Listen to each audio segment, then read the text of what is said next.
El financiamiento de campañas, dinero bajo la mesa, pues se publicó una investigación hace un par de días encabezada por Mario Amparo Casar y nuestro colaborador de lujo, Luis Carlos Ugalde, a quien le agradezco muchísimo que se encuentre con nosotros. Y estábamos hablando, Luis Carlos, ¿cómo estás? Buenas noches. Muy bien, estábamos intentando hablar con Arturo Ángel, a quien tú conoces muy bien, identificas muy bien, sobre el dinero que a través de empresas fantasma fue a dar a las campañas del 2012, particularmente en Veracruz. Y de esto hablas tú en esta investigación, Dinero bajo la mesa, financiamiento y gasto ilegal de las campañas políticas, en donde han dado una cifra realmente indignante.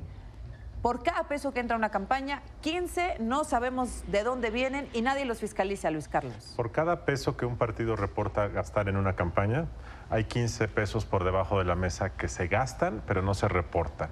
Y cuyo origen sabemos que es desvío de recursos públicos, fondeo de particulares, de empresarios, de contratistas que quieren ganar acceso al futuro gobierno y crimen organizado, aunque en este tema no nos metemos. Lo que estaba platicando hace unos momentos esta persona, este reportero Arturo, no sé la veracidad, estábamos oyéndolo, ojalá ahorita lo oigamos, entraría en la modalidad de desvío de recursos públicos a través de empresas fantasma, que es algo que narramos en este estudio. Es una modalidad muy usada, es el modus operandi preferido, que es básicamente el gobierno simula una operación con una empresa que le va a vender computadoras, le paga a la empresa nunca da las computadoras, pero esa empresa monetiza ese dinero, lo vuelve efectivo y se lo da a un candidato, a un partido Pero político. luego no hay nadie que vaya y realmente diga, a ver, te entregan las computadoras. Digo, en las empresas privadas así sucede, ¿verdad? Alguien que está fiscalizando todo el tiempo el gasto y más siendo un gasto público. Bueno, entonces lo que hacen es simulan contratos de bienes perecederos. Por ejemplo, 100,000 kilos de manzanas. Entonces, 2 años después, cuando quieres verificar la operación, pues las manzanas ya se comieron. Inocente yo, ¿verdad? Ellos van adelante, pero por muchos pasos, ¿verdad? Entonces, este estudio que se publicó, Dinero bajo la mesa, lo que trata de narrar es de qué tamaño es un problema que está ya fuera de control, Azucena, y que está generando una enorme corrupción, como la que estaba narrando en el caso de Veracruz. Por ejemplo, Veracruz. En 2012, Duarte entregó 643 millones de pesos a través de empresas fantasma ilegalmente a campañas del PRI, principalmente en Veracruz. Tú has hablado de varias cosas, Luis Carlos, en algunos de tus columnas, en una parte de este libro, y ahora, ¿qué? ¿Verdad? Este libro que Dinero bajo la mesa, sí. Se publicó, Dinero bajo la mesa, en donde dices, hay que eliminar el dinero en efectivo, dicen muchos de los analistas como tú, hay que incentivar el voto obligatorio, es decir, ¿cuáles son los mecanismos para evitar que nos sigan robando estos tipos descaradamente en nuestra cara, en nuestras narices? Bueno, primero es entender el fenómeno. Por cierto, quiero nada más resaltar que este es un estudio que hizo Integral a Consultores, que yo dirijo, y Mexicanos Unidos contra la Corrupción, que dirige María Amparo Casar. 2, hay que entender el problema, porque todo el mundo habla, pero no sabe. Esta es la primera ocasión en donde se trata de describir el problema y el tamaño es un tamaño enorme. ¿Qué se hace para resolverlo? Hay cosas muy concretas que pueden hacerse. Obligar a que se bancaricen todas las operaciones de gobierno. Hoy en día todavía en municipios de México tú vas y pagas el predial en efectivo y te lo recibe un servidor público, un burócrata, y no sabes si ese dinero se introduce a la tesorería al sistema o se aparta. O se pone bajo la mesa. O se pone bajo la mesa. 2, muchos pagos de los gobiernos siguen siendo en efectivo. Hay mucha gente que le pagan la nómina en un sobre. Sí. O que los programas sociales se pagan en un sobre. 3, vale la pena, los favores de campaña se pagan con contratos de gobierno. Claro. Entonces, si yo te doy a ti para tu campaña, tú mañana me vas a pagar con un contrato de gobierno. La discrecionalidad para asignar contratos de manera directa, sin licitación, o escoger las bases de licitación para manipular los contratos, las licitaciones de obra pública son uno de los mecanismos más fáciles que hacen los gobernadores y los funcionarios públicos.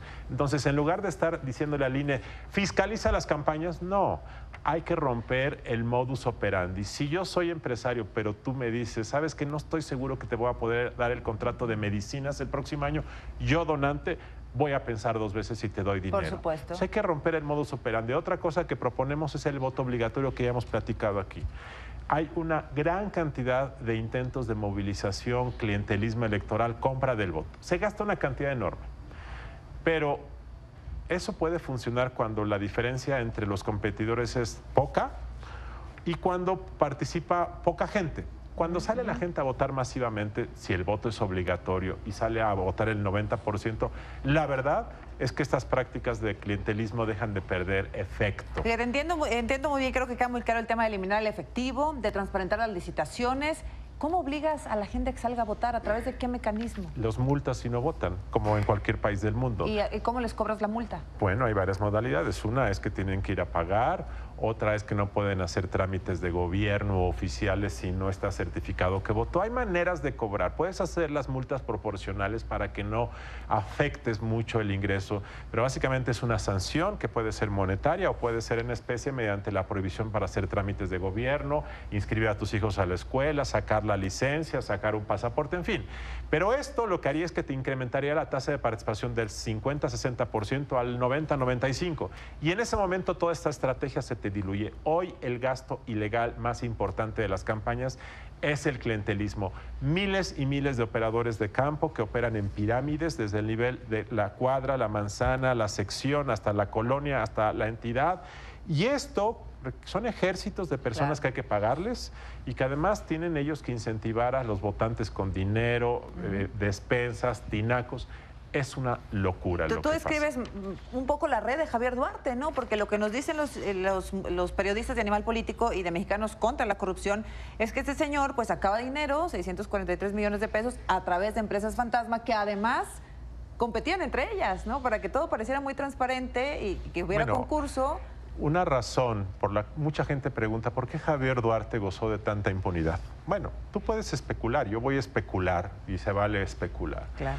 Muchos comentan que Javier Duarte en 2012, y no solamente en 2012, antes y después, fondeó campañas de otras entidades, de otros colegas candidatos a gobernador y la presidencial. Luego entonces, si tú fondeas campañas, incluida la presidencial, obviamente estás de alguna forma comprando protección política. Por supuesto. ¿Por qué muchos gobernadores fondean las campañas de los candidatos de su partido que los van a suceder? Porque de alguna manera están comprando impunidad. De tal forma que no solamente el fondeo ilegal de campañas te produce problemas de corrupción porque la obra pública se asigna a quien te pagó.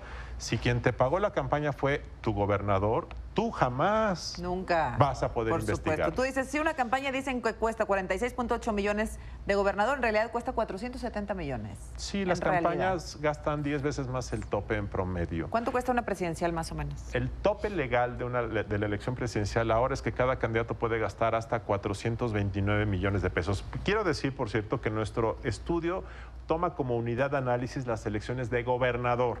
Este estudio se va a publicar en una segunda edición en octubre. Ya vamos a incluir el estudio de la elección que está. Pero en promedio las elecciones de gobernador rebasan el tope legal 10 veces. Ni de chiste lo que dice el Bronco que le ha costado la campaña, 14 millones de pesos.